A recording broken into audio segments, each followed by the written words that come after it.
നീലൻ അളിയ എന്താടാ ഇന്നലെ വവ്വാൽ ചപ്പിയടാ. എങ്ങനെ ഉണ്ടായിരുന്നു? ഒരുത്തനെ വവ്വാലി അടിച്ചപ്പോ എങ്ങനെ ഉണ്ടായിരുന്നടാ പ്രകൃതി വിരോധി. എടാ വാടാ നമ്മ ഹോസ്പിറ്റലിൽ പോവാ. എടാ എന്തിനാടാ ആശുപത്രിയിലൊക്കെ പോണ?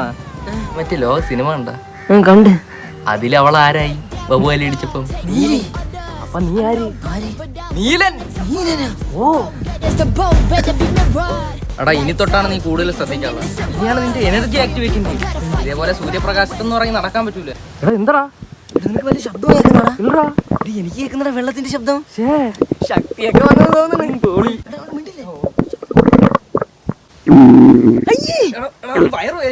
പോണ എടേ നീ എന്നെ ആർക്കൊന്നും ചെയ്യാൻ പറ്റൂലല്ലേടാ. ഇന്ന് ഞാൻ പറക്കുമല്ലേടാ. എന്താ കൈ മുറിച്ചോളാ. എവിടെ നോക്കട്ടെ. ഇവനെ അങ്ങ് പേടിപ്പിച്ചാലോ. നോക്കട്ടെ. ഒന്നുമില്ലടാ. കാണിയ ഇതെവിടെ പോയി കിടക്കണേ കാണാനില്ലല്ലോ. എന്താണ് നീ കൂട്ടുകാരന്റെ കാര്യം പറഞ്ഞ? ഓ എല്ലാരും അറിഞ്ഞത്. ഓ അവനെ കൊണ്ടുടനെ കടുപ്പിക്കണം. അപ്പൊ എനിക്കും വരും നിപ്പ. നിന്റെ കൂട്ടുകാരൻ നിപ്പ ഒന്ന് ചത്ത്. പേടിക്കണ്ട, നിനക്കും വരും. അപ്പൊ അണ്ണന് വരൂ. എനിക്ക് അങ്ങനെ പറഞ്ഞ അണ്ണനും വരും. ചുമ്മാ ചുമ്മാ